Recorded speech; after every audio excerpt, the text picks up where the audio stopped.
Want to earn like a boss, live with power and serve the nation as an engineer?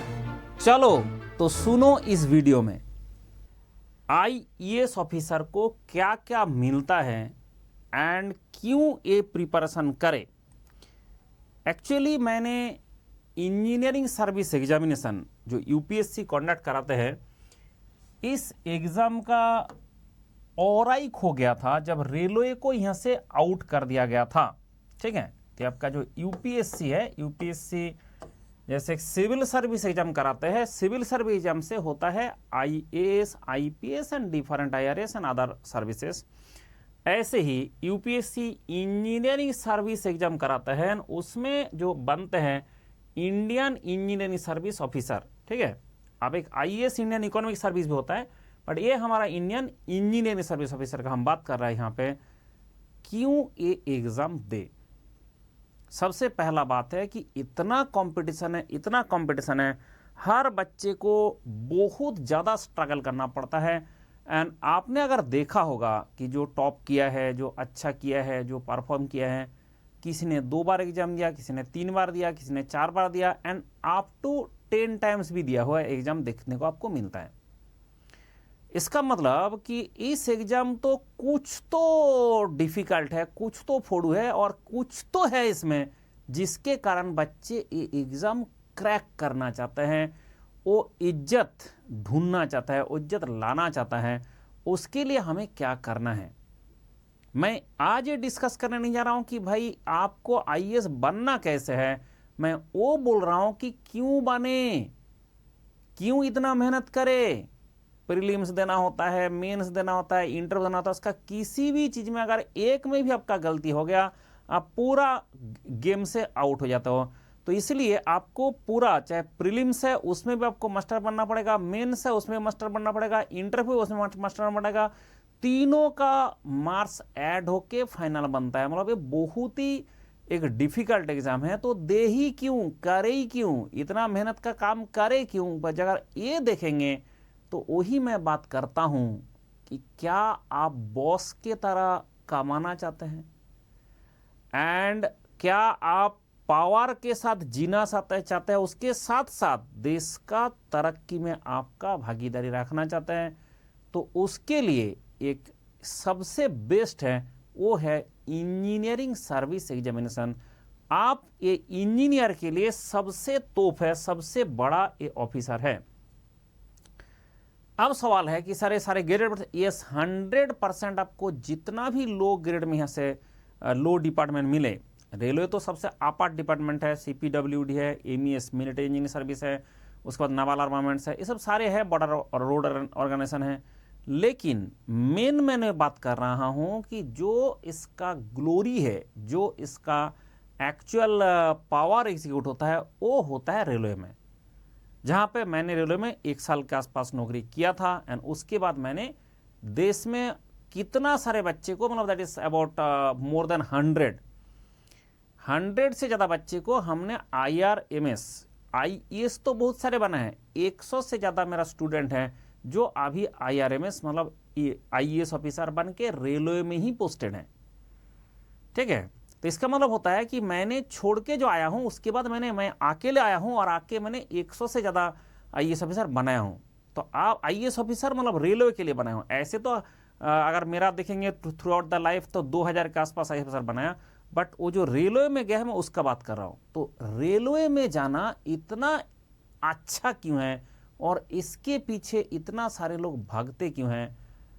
जैसे मेरा batch का मैं अकेले छोड़ा था, उसके बाद बाकी जितना भी हमारा बैचमेट्स हैं, उससे अगर आप मिलना चाहते हैं, आप डायरेक्ट मिल ही नहीं सकते। आप ये सोच ले कि आपको कितना उसके पहले स्टेज पार करना पड़ेगा, तब जाके आपको मिलने दिया जाएगा। तो ऐसे जो है कॉमन आदमी तो मिल ही नहीं सकते। आप समझ गया पावर कहां से आ गया। रेलवे का जो एम्प्लॉइज होता है उसका भी डायरेक्टली सारे उससे मिल नहीं सकते। क्यों?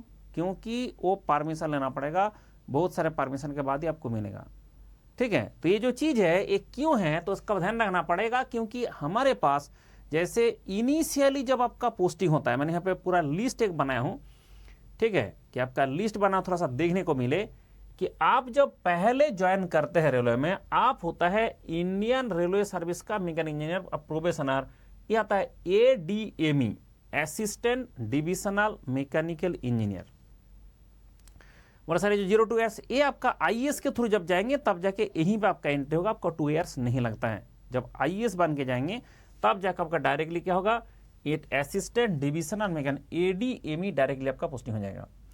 उसके बाद है DME, तो उसके लिए 5-6 साल लग जाता है। उसके बाद लगता है सीनियर DME, तो 9-10 साल में बनता है senior DME, deputy chief mechanical engineer. उसके बाद आपका जॉइंट डायरेक्टर रेलवे बोर्ड और RDSO, and chief mechanical engineer, additional member, that is ED level में आ जाएगा, member traction and rolling stocks, and chairman and CEO railway board if selected.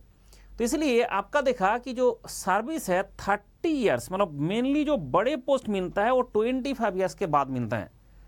जो बड़े post के लिए हम बात कर रहे हैं तो उसमें 25 ईयर्स के बाद ही ये मिलता है। और इनिशियल जो 5 ईयर्स होता है, 5 साल मिनिमम, उसमें आपको सब कुछ सीखना है, पूरा रेलवे को समझना है। तो आपको इतना फाइट करना पड़ता है, कुछ लोग उसी में छोड़ देता है ठीक है, कुछ लोग उसी में दुखी हो जाता है। बट भाई तुमको अगर पूरा रेलवे कोई छोटा मोटा चीज़ है नहीं, इंडियन रेलवे बहुत बड़ा चीज़ है। मैंने उसका ट्रेनिंग किया था तो मतलब मुझे पता है। अच्छा, ट्रेनिंग पीरियड में आप जैसे ट्रेनिंग करते हो कि हम ट्रेनिंग करने गए तो मेरा जो सैलरी है उससे 10-15 गुना तो खर्चा होता है रेलवे का। हमें सीधा IIM भेज दिया, ठीक है, IIM कलकत्ता में हमें भेज दिया था। IIM कलकत्ता का जो फी दिया गया था हमारा 2 साल का सैलरी का बराबर है। मतलब मैं रेलवे में IAS बन के जितना मेरा सैलरी मिल रहा था उस टाइम में, सिर्फ IIM को रेलवे ने 2 साल का मेरा सैलरी का पैसा दिया था, सिर्फ ये ट्रेनिंग के लिए। आपको बाद में फॉरेन भेजा जाता है, कितना बार बंदा को फॉरेन भेजा जाता है कि ट्रेनिंग करके आओ। और सर ट्रेनिंग करके हमें क्या फायदा? आप बोलेंगे ट्रेनिंग करके क्या फायदा? भाई ये जो एक ट्रेनिंग आप करने के लिए जाते हो, जो पैसा लगता है वो रेलवे खर्चा करता है। उसके बाद आप जो आपका जो कैपेबिलिटी डेवलप होता है, कोई भी प्राइवेट कंपनी में आपको रेलवे का जो बंदा है उसको सारे को तड़पता रहता है उसको लाने के लिए।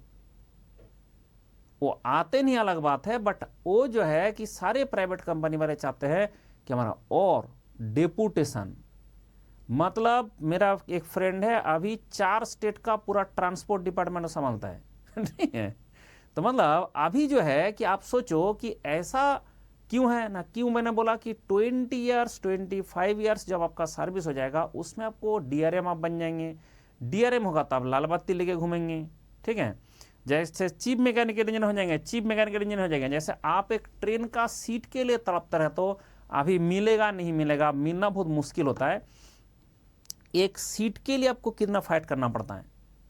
और आपको अगर पूरा कोच मिल जाए तो ठीक है, आप कहीं जाएंगे तो आपके साथ एक कोच जाएगा। कब से ना, वो आपका सीनियर जो चीफ मैकेनिकल इंजीनियर है वहाँ से, उसके बाद से जाएगा। अगर आपने DRM बन गए, अगर आपने GM बन गए तो आपको ये भी नहीं, आपके लिए एक पूरा ट्रेन जाएगा अलग से ठीक है। वो आपका सेल्फ प्रोपेल्ड, उसको बोलते हैं सैलून कार। तो जो सैलून कार है उसमें सैलून कार जो होता है वो सबसे बेस्ट अचीवमेंट है। क्योंकि आप जब जा रहे हैं तो आपके लिए से आपका जब बड़े पोस्ट में जब जा रहे हैं, GM बन गए, रेलवे का बोर्ड का मेंबर बन गया, आप जब जा रहे हैं उसके लिए कोई ऐसा नहीं होता है कि हम उसमें इसमें जाएंगे ट्रेन में बाकी लोगों के साथ बैठ के जाएंगे, उस ट्रेन में भी नहीं जाएंगे। आपके लिए अलग ट्रेन है, वो आपका सेल्फ प्रोपेल्ड सैलून कार होता है। एंड CME जब बन जाएंगे उसके बाद से आपको सैलून कार भी मिलना शुरू हो जाएगा। अच्छा, हमें नहीं मिलता है? नहीं, हमारा पूरा बैच को मिलता है। जैसे हम ट्रेनिंग करने जाते थे हमें कोई दिक्कत नहीं है, तुम्हारा सीट मिले ना मिले, हम ऐसे कब बहुत सारी जगह में सीट बुक करके जाते थे। लेकिन ऐसा है कि हम कहीं भी जाते हैं तो उसमें मान लो हमारा पूरा बैच को जाना है कहीं पर ट्रेनिंग करने के लिए, ट्रेनिंग पीरियड में, तो क्या करेंगे, सीधा हमारा सैलून कार है उसमें बैठ जाओ। उसमें खाना पीना, नहाना, बाथरूम, ठीक है, उसके बाद किचन, उसके बाद बेडरूम, सब कुछ होता है भाई ठीक है। तो आपको क्या लगता है कि जैसे इसके जो एग्जाम के लिए इतना जो फाइट है, क्या ऐसी फाइट है? वो आपको पता नहीं और एक बार पता चल जाए उसके बाद आप देखेंगे अरे यही तो पावर है जिसके लिए हम। आप बताओ, जब आपने कहीं पे रहेंगे, जैसे दिल्ली हो गया, आपने बड़े बड़े शहर में भी रहेंगे और चाहे छोटे शहर में जैसे खड़गपुर हो गया, इस सब में जब रहेंगे तो आप जब आपका जो घर होगा वो एक बांग्लो होता है, उसके बाद गार्डन होता है, उसके पीछे आउट हाउस होता है, उसमें आपके घर के काम करने के लिए, आपका गार्डन में काम करने के लिए कुछ लोग वहाँ पे हमेशा रहते हैं। ठीक है, आपका ड्राइवर, आपका गाड़ी, सब कुछ जो है वहाँ से रेलवे से प्रोवाइड किया जाता है। आप समझ में आया? मतलब आपने सोचते हो कि जस्ट स्टार्टिंग में कितना सैलरी होगा। कुछ बच्चे का क्या होता है कि सबसे पहला इंटरेस्ट होता है कि स्टार्टिंग में कितना सैलरी होगा। स्टार्टिंग में 5 इयर्स तो आपको हवा भी नहीं लगेगा, आपको लगा इतना मेहनत करके मैंने क्यों आया हूं। लेकिन after that you will enjoy the service and through out the life आप जितना आगे बढ़ते जाएंगे, ये प्राइवेट कंपनी का आपको भगा दिया जाएगा। प्रेसिडेंट ऑफ इंडिया आपको रिक्रूटमेंट का, मेरा जो अपॉइंटमेंट लेटर आया था उसमें प्रेसिडेंट ऑफ इंडिया का साइन करके दिया था कि आपको रिक्रूट किया जाता है इन दिस पोस्ट। ठीक है, अब उसके बाद जब आपको अगर मुझे का रिमूवल फ्रॉम द सर्विस करने का लोग कोशिश करता तो वो प्रेसिडेंट ऑफ इंडिया के से साइन कराना पड़ेगा और उनको प्रॉपर एक्सप्लेनेशन देना पड़ेगा क्यों। नहीं तो कोई भी गवर्नमेंट चेंज हो जाता है, गवर्नमेंट को पसंद नहीं होता है, फिर आपको चेंज कर देगा। तो ये सब के लिए ये सारे पावर आपको दिया जाता है। जैसे पावर दिया जाता है ऐसे रिस्पॉन्सिबिलिटी भी है। आप शुरू में जो 2 पोस्ट है उसमें कुछ दिक्कत नहीं है, you are not independent post में आप नहीं हो, आपका ऊपर में बॉस रहता है, मतलब सीनियर डीएमई। जैसे आपने सीनियर डीएमई बन गए उसके बाद से आपको क्या होगा, डायरेक्टली रेलवे का जो मिनिस्ट्री है उससे जवाब देना पड़ता है। अगर आपके आपने जो ट्रेन भेजा और उसमें कोई भी गलती रहा तो इट रिस्पॉन्सिबिलिटी इज योर्स। जैसे आपको पावर भी दिया गया उसका रिस्पॉन्सिबिलिटी योर्स। दूसरा जो चीज मैंने देखा हूं वो सबसे बड़ी चीज है, जैसे आपका मेडिकल फैसिलिटीज। मेडिकल फैसिलिटीज एक ऐसा तोप चीज है आज के जमाने में। कोई भी नौकरी करना पहले पूछ लेना मेडिकल फ्री दोगे नहीं दोगे। ठीक है, क्योंकि मेडिकल सेल्फ के नहीं, सेल्फ एंड डिपेंडेंट के लिए ये अगर फ्री में नहीं मिलता है तो वो नौकरी नहीं करना चाहिए किसी को, क्योंकि आपको बर्बाद कर देंगे पूरा जिंदगी में, पूरा लाइफ में। एक फैमिली मेंबर का अगर बीमार ठीक ठाक हो गया तो उसको आप जो है आपका पूरा जिंदगी का जमा पूंजी देके, सबका पैसा देके भी आप कुछ नहीं कर सकते।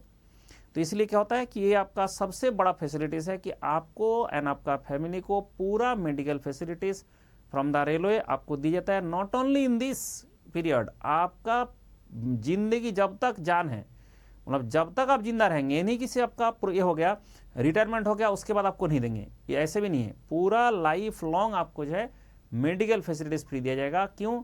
क्योंकि आप देश के लिए काम किया, देश आपके लिए करेंगे। ठीक है, 5 साल का जो हमारा एमपी बन जाता है, एमएलए बन जाता है, उसको लाइफ लॉन्ग फ्री दिया जाता है। ठीक है, ऐसे ही हमारा जैसे आपने 20 साल 20 ईयर्स का सर्विस किया, उसके बाद आपको लाइफ लॉन्ग के लिए मेडिकल फैसिलिटीज फ्री दिया जाता है। बहुत सारे हमारा जो सीनियर को मैंने देखा उस टाइम में 20 ईयर्स का नौकरी किया फिर छोड़ा। क्यों? क्योंकि वो मेडिकल सारे लाइफ के लिए फ्री चाहिए था। उसके बाद प्राइवेट में चले गए, खूब पैसा मिल गया। नॉट ओनली आप ऐसे ना सोचिए कि आप रेलवे में रहेंगे। मेरे साथ जितना बैचमेट्स थे उसका आधा भी अभी रेलवे में नहीं है, तो क्या करता है, सारे डेपुटेशन में चला जाता है। दिल्ली का मेट्रो रेल किसने बनाया? वो रेलवे से आके ही तो बने हैं, तो रेलवे से डेपुटेशन में आके जो उसका यहाँ का हेड बन गया, उसके बाद दिल्ली मेट्रो रेल बना दिए। तो इस टाइप का जो चीज़ है, ऐसे बड़े बड़े पोस्ट में आपको भेजा जाएगा और ऐसे रिस्पॉन्सिबिलिटी आपको एग्जीक्यूट करना पड़ता है, जिसके कारण सबसे पहले लोग इसको सिलेक्ट करते हैं। इसके बाद CPWD है, इसके बाद MES है, उसमें इससे थोड़ा सा लो पावर है एंड प्रोमोशन इतना नहीं है, फैसिलिटीज भी इतना नहीं है, बट सफिशियंट है। जो बाकी जो जनता को कुछ नहीं मिलता उसके हिसाब से तो कई गुना अच्छा है, तभी लोग इसके नौकरी के पीछे भागते रहते हैं। बात आता है इसके बाद कि सर ये जो फैमिली लाइफ है एक बहुत बड़ा चीज है, आपने अभी समझेंगे नहीं। फैमिली को सोसाइटी में इज्जत मिले, आपको तो इज्जत मिलेगा ही, आपका तो आप नौकरी में हो आपको तो इज्जत मिलेगा ही, लेकिन जब आप फैमिली का रिस्पेक्ट है, क्योंकि जैसे मेरे अंडर में 1400 एम्प्लॉय थे, आप 1400 अगर एम्प्लॉय के आप बॉस हो, उसके बाद जब आप उस कॉलोनी में जाते हो तो आप तो वहाँ का सबसे बड़ा पोस्ट में हो ना। हाँ, हो सकता है कि आप जहाँ पे हो वहाँ पे आपसे भी बड़ा पोस्ट का हो सकता है, जैसे जीएम जहाँ पे रहता है वो तो टोटल इंडिया में कितने हैं, 16 है। तो मतलब आपने अगर पूरा देखेंगे कि जहाँ पे आप पोस्टेड हो वहाँ पे हो सकता है आप ही सबसे हाईएस्ट पोस्ट में रहते हो। तो आपको क्या होगा कि आपका वाइफ का हमेशा इन्वॉल्वमेंट रहेगा, जो कुछ भी हो रहा है वो वहाँ का हेड है, मतलब वहाँ का जो बेस्ट प्रेसिडेंट है, वहाँ का मेंबर है, उसके जैसे उसको जैसे कोई भी चीज़ होगा उनको बुलाया जाएगा, वो जाके इनॉग्रेशन करेंगे, क्योंकि आपके पास उतना टाइम नहीं होगा कि आप सारे सब काम करेंगे। ठीक है। तो क्या होता है कि ये जो एक फैमिली इन्वॉल्वमेंट है, आपका बच्चे जब घूम रहा है तो सबको पता है कि इसका सीनियर का मतलब हमारा जो ऑफिसर है उनका बच्चे, मतलब you and your family will enjoy the life service जो बाकी के साथ कंपेरेबली नहीं है। ठीक है। मैं दिल्ली में रहता हूँ, ठीक है, हमारा जहाँ पे ये करता है, सारे लोग अभी कुत्ता पालता रहता है, लोग टॉयलेट करके कुत्ता को टॉयलेट करा के चला जाता है। ठीक है, आप कुछ नहीं कर सकते। आप ऐसे टाइप का काम रेलवे कॉलोनी में कोई करके दिखाए। ठीक है, मतलब ये जो चीज़ है कि ये आपका जो मैं ये बता रहा हूँ कि भाई your power and your living, आपका एंड आपका फैमिली का वो अलग ही लेवल का होता है, और इसीलिए लोग जाते हैं। और कुछ लोग समझ ही नहीं पाते अच्छा कितना पैसा मिलेगा। सबसे पहला सवाल होता है कितना पैसा मिलेगा। तो पैसा जो मिलता है वो ऐसा नहीं कि बहुत ज़्यादा पहले ही मिलेगा, and through out the life आपको जब सब कुछ फैसिलिटीज़ मिलता है तो आप पैसा का क्या करोगे। जितना पैसा मिलता है, ऐसा भी नहीं बहुत ही खराब है, अभी पे रिविजन हो चुका है, अभी दोबारा पे रिविजन होने वाला है, तो इसके हिसाब से सैलरी भी खराब नहीं है, और जितना आपका प्रमोशन होता जाएगा उस हिसाब से बढ़ता रहता है। तो ऐसा नहीं होता है कि आपका ज़िंदगी चलेगा नहीं, कि पैसा आपको मिलेगा नहीं, बट यस, तो ऐसा है कि आपका जो लाइफ का एक लेवल है वो आप हो जाता है, और वो आप होने के बाद ही आप जिंदगी में सोच सकते हो कि क्या क्या होता है। आप जाके बोलेंगे सर अगर हमें बीआरओ में पोस्टिंग कर दी जाए तो जो सबसे लो माना जाता है उसको सबसे लो, क्यों ना, उसका place of posting far away from the cities होता है। जैसे आपका प्लेस ऑफ पोस्टिंग अगर मान लो आपको मनाली मिल गया तो आप तो डीजे ला के नाचोगे, लेकिन आपको ले लद्दाख एंड उसके उस तरह में करा देंगे तो तब जाके बंदा होता है अरुणाचल प्रदेश में कर देता है। तो इसके चक्कर में क्या होता है, बंदा कुछ दुखी रहता है कि भाई यहाँ पे हमारा कुछ भी नहीं मिल रहा है। ठीक है, ये सबसे लोएस्ट वाला का मैं बात कर रहा हूँ। लेकिन उसके बाद भी आप जहाँ पे रहते हो आपको वहाँ पे लाल बत्ती मिलता है। अगर आपने कभी इसमें जाओगे, बीआरओ में जाओगे, तो अगर आपका मनाली में मेरा फ्रेंड का पोस्टिंग था ना, कि सारे मेरा गाड़ी जा रहा है तो सारे जो है लाल बत्ती लेके जा रहा है, सारे दूसरा गाड़ी है वो सब सारे को साइड करके हमें लेके जा रहा है। क्यों भाई, बीआरओ का बंदा है तो उसके लिए उसका रोड का जो बॉर्डर का रोड में कुछ भी हो जाएगा, जब आप रिस्पॉन्सिबल हो तो आपको उस टाइप का फैसिलिटीज़ भी मिलता है। बट यस कि वहाँ पे जाके कुछ बच्चे दुखी इसलिए होता है कि देखो कि हमारा जो है लोकेशन बहुत ज़्यादा ख़राब हो जाता है, इसलिए कुछ लोग दुखी होता है। हाँ, उसके बाद जैसे नावल है, नेवी है, उस सब में जो भी क्या होता है ना, बहुत ज़्यादा काम तो है नहीं, जहाँ पे काम है वहीं पे रिस्पॉन्सिबिलिटी है। ठीक है, इंडियन नेवी में, इंडिया में वो बहुत सारा और पोस्ट है, बट उसमें जाके आपको देखेगा बहुत ज़्यादा काम नहीं है, और जहाँ पे काम नहीं है वहाँ पे उतना रिस्पेक्ट भी नहीं है। सिंपल सा बात है। तो इसके लिए आपको अगर बोला जाए कि सबसे बेस्ट कौन सा है, वो तो रेलवे है। दूसरा में आता है सीपीडब्ल्यूडी। सीपीडब्ल्यूडी आपका बहुत ही अच्छा प्लेस ऑफ पोस्टिंग होता है, बहुत ही अच्छा, मतलब आपको जो पूरा जो देश का अच्छे अच्छे प्लेसेस है वहीं पे पोस्टिंग होगा, अच्छे अच्छे सिटीज़ में प्लेसमेंट होगा, एंड उसके बाद आपको वहाँ पे प्रमोशन जो इतना लेवल का नहीं है, बट इससे बहुत ख़राब भी नहीं है, इसलिए लोग सीपीडब्ल्यूडी जाते हैं। फिर आता है आपका एमईएस, मिलिट्री इंजीनियरिंग सर्विस। उसमें भी पोस्टिंग जो है आपको हमेशा सेना छावनी में होता है, एंड उसके बाद जो है आप बहुत खुश रहता है, क्योंकि वहाँ पे बहुत ज़्यादा काम नहीं होता है। हाँ, काम नहीं है, जैसे रेलवे में आपको डे नाइट काम करना पड़ेगा, यहाँ पर उतना काम नहीं है। फिर आता है एक डिपार्टमेंट जो दिल्ली में पोस्टिंग के लिए लोग तड़पते रहते हैं। बहुत लोग हैं, सरकारी नौकरी में आप कहीं भी जाओगे आपको देश का कहीं भी भेज देगा। अब क्या होता है कि कुछ लोग का आता नहीं, मुझे दिल्ली में ही रहना है। अब उसके लिए दो डिपार्टमेंट है, एक होता है आपका electricity authority, central electrical service, electrical and mechanical engineering service होता है उसका, इलेक्ट्रिसिटी अथॉरिटी, ठीक है। और एक आता है आपका CWC। अब CWC क्या होता है कि सेंट्रल वाटर कमीशन, उसमें फिर भी बार बार कभी कभी पोस्टिंग होता है, बट जो इलेक्ट्रिकल अथॉरिटी होता है उसमें कभी भी पोस्टिंग नहीं होता है, उसमें हमेशा लोग दिल्ली में पोस्टिंग होता है। इसलिए एक दो डिपार्टमेंट और भी है, एक जगह में है, जैसे बेंगलोर में होगा, कलकत्ता में होगा, लेकिन आपका मान लो कि 90% लोगों का जो प्लेस ये होता है वो यहीं पे होता है, दिल्ली में रहता है। इसलिए लोग बेहद खुश रहता है कि भाई मेरा अगर दिल्ली से हो भी जाएगा कहाँ, बेंगलोर नहीं तो कलकत्ता, ठीक है। मतलब हो भी जाएगा तो आपको बहुत जो रिमोट प्लेसेस है वहाँ पे कभी जिंदगी में रहना नहीं पड़ता है।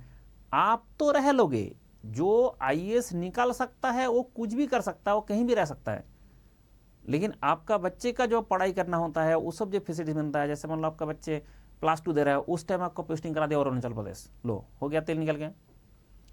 आप फैमिली लाइफ बहुत हेम्पर होता है ना उसमें, तो इसके कारण क्या होता है कि जो बच्चे का जो जिसका जैसे रेलवे है, रेलवे का जहाँ भी आपका पोस्टिंग होता है वहाँ पे, मतलब मुझे एक बहुत मतलब मुझे भी उतना नहीं पता था कि मैं गांव से था, उस टाइम में मुझे पता चला, मुझे लगा कि जो TT होता है वही सबसे बड़ा होता है रेलवे में, ठीक है। मुझे ऐसे लगता था पहले, क्योंकि मैंने ट्रेन में जितना बार ट्रैवल किया उसमें जो सबसे पावरफुल देखा मुझे वो सिर्फ TT देखा। उसके बाद जब मुझे एक्चुअल में पता चला कि नहीं वो लोगों से तो हम कभी मिले ही नहीं, क्योंकि मिलने दिया ही नहीं।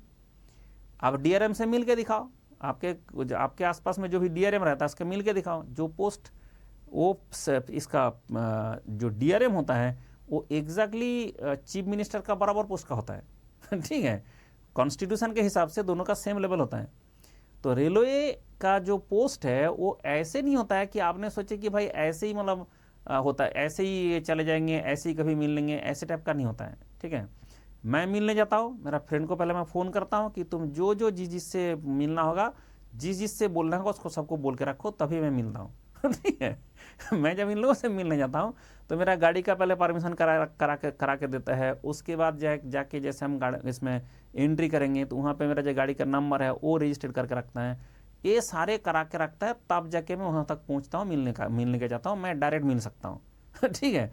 तो इसलिए आप ये बात ध्यान रखें कि आपको ये जो पोस्ट है, भाई इंडिया में इतना सरकारी नौकरी के लिए लोग तड़पते ही क्यों हैं, क्योंकि सारा जिंदगी भर जो बेइज्जती झेलना पड़ता है उससे परमानेंट छुटकारा देता है इस सरकारी नौकरी, ठीक है। लाइफ लॉन्ग जो बेइज्जती झेलना पड़ता है, तो एक रिस्पेक्ट के साथ जीने के लिए आपके पास इससे अच्छा कोई अपॉर्चुनिटी नहीं होता है। आप बोल रहे हैं सर IAS बने कैसे, उसके लिए मैं बनाता हूं, और अगर आप मेरा कोर्स ज्वाइन करना चाहते हैं तो आपको मिल जाएगा मेरा course, and I can show you कि ये आपका QR कोड है, जस्ट ये ज्वाइन करें, एंड उसके बाद आपको IAS बनना हो, एंड कोई भी इंजीनियरिंग से आप क्या बता सकता है कितना सरकारी नौकरी का एग्जाम है जो एक इंजीनियर दे सकता है, एनी आइडिया? ये मेरा QR कोड है, इसमें अगर स्कैन करके आप ज्वाइन करेंगे अनअकैडमी, खुश रहो, मेरा कोड है, इसको लगा देंगे, उसके बाद जैसे प्रोसीड टू पे करेंगे तुरंत आपका मतलब डिस्काउंट हो जाएगा, मैक्सिमम जो चल रहा है उस टाइम में, और उसके बाद आप मेरा क्लास कोर्स में ज्वाइन कर सकते हैं।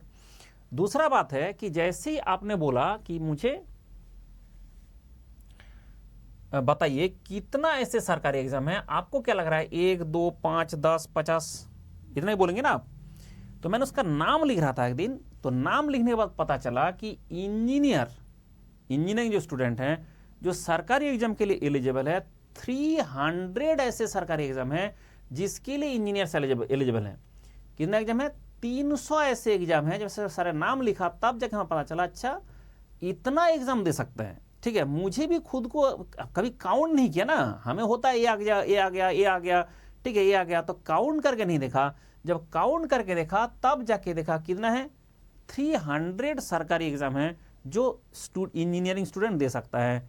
तो फिर भी बंदा बैठा रहता है, पता नहीं मेरे से कुछ होगा नहीं होगा ठीक है, पता नहीं मेरे से कुछ होगा नहीं होगा। तो इसलिए अगर आप इसमें ज्वाइन करना चाहते हैं तो इसके लिए अनअकैडमी का मेरे हिसाब से अभी बहुत ही अच्छा ऑफर चल रहा है। You can join this also, तो आपका जैसे यू कैन ज्वाइन दिस, तो ये आपका जो है 8,999 रुपीज़ में आपको 9+1 मंथ एंड 12+2 मंथ का इसमें मिलता है। खुश रहो मेरा कोड है, ये आप लगा सकते हैं। एंड AI का भी क्लास चल रहा है, श्रेष्ठ एंड वर्धन बैच है। इस श्रेष्ठ बैच वर्धन 9 तारीख से शुरू है, तो आप डायरेक्ट अभी ज्वाइन कर सकते हैं, मेरा क्लास में ही ज्वाइन कर सकता है यूजिंग दिस। एंड ये आपको टेस्ट सीरीज मिलता है, उसके साथ ही जो आपका पेमेंट है उसी से हो जाएगा। मेंटरशिप के लिए आइकॉनिक सब्सक्रिप्शन लेना, तब मेंटरशिप मिलेगा, you can do book the mentor. तो मतलब आपने देखा कि जो सोच विचार करना है कि IAS ऑफिसर बनो, चाहे आप रेलवे में जाओ, चाहे आप बाकी सरकारी एग्जाम देते हो। देखो, अगर आपने IAS का प्रिपरेशन किया तो ये जो 300 एग्जाम है आपके लिए मूंगफली बन जाता है। मतलब अगर आपने IAS निकाल लिया तो आपको तो बल्ले बल्ले, अगर IAS नहीं निकाल पाया तो उसका जो सिलेबस है, उसका जो पढ़ाई है, वो पढ़ने के बाद ये सब जो बाकी एग्जाम है जो 300 और मैं दिखा रहा था, वो बन जाता है मूंगफली। मतलब आप सरकारी नौकरी तो आपको मिल के रहेगा, लेकिन IAS बनने के लिए आप 1 साल में नहीं कर सकते। अच्छा, फिर क्या करें? 1 साल तक आप गेट का तैयारी करें, सो दैट आपका टेक्निकल जो पेपर्स है उसमें पूरा कमांड आ जाए। फिर जब एक आ जाएगा टेक्निकल में कमांड, फिर नॉन टेक लेके, क्योंकि गेट एग्जाम देने के लिए आपको 15 सब्जेक्ट पढ़ना पड़ता है और IAS एग्जाम के लिए आपको पढ़ना पड़ता है 26 सब्जेक्ट। तो बताओ, पहले 15 पढ़े कि पहले 26 पढ़े? तो आप वो 15 कॉमन है, वो 15 दोनों में कॉमन है। तो पहले हम बोलते हैं देखो 1 साल में जो हो सकता है वो है गेट का प्रिपरेशन कर लिया जाए, 15 सब्जेक्ट में मास्टर बन लिया जाए। फिर आपका क्या होगा, उसका रिवीजन करते रहे और आपका बाकी जो 11 सब्जेक्ट है, वो छोटे सब्जेक्ट है, वो पढ़ते रहे। फिर आपने जब 26 सब्जेक्ट में कमांड लेके आ जाएंगे, IAS हुआ तो डीजे लेके नाचे, नहीं हुआ तो आपके लिए इतना सारे जो एग्जाम है, हर एग्जाम क्वालिफाई जाता है। जितना बच्चे IAS में जाता है उससे पहले उसका कहीं ना कहीं पे सिलेक्शन हो ही जाता है। आप बोलेंगे सर ऐसे बड़े बड़े बात तो बहुत लोग बोलता है, आप भी बोलते होंगे ठीक है, तो ये आपको पता नहीं है मेरे बारे में। अगर सर्च करोगे गूगल में पता चल जाएगा, गूगल में, ChatGPT में कहीं भी सर्च करोगे आपको पता चल जाएगा कि मैं जो बोलता हूँ, जो होता है वही बोलता हूँ। ऐसा नहीं होता है कि ऐसे कुछ भी बोल दे।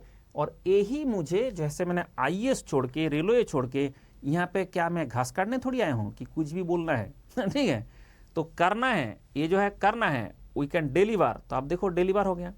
आप एक नौकरी के लिए ढूंढ रहे हो, बंदा 4-4 नौकरी लेके बैठा है, ठीक है। ऐसा आपका 1 नहीं 2 नहीं, ये आपको मैंने अभी देखोगे कि मेरा फेसबुक खोलेंगे तो हमेशा आपको दिखेगा हर रोज कोई ना कोई, अभी भी हुआ है, अभी मेरे इसको बनाना पड़ेगा, थोड़ा टाइम लगता है, मतलब ये बना के पोस्ट करने के लिए। तो मतलब क्या होता है कि एवरीडे सिलेक्शन होता रहता है। You can see from here, एक सरकारी नौकरी के लिए आप तड़प रहे हो, एक एक बंदा का मेरा 7-7 नौकरी भी मिल चुका है। You can see with the name and with the photograph now.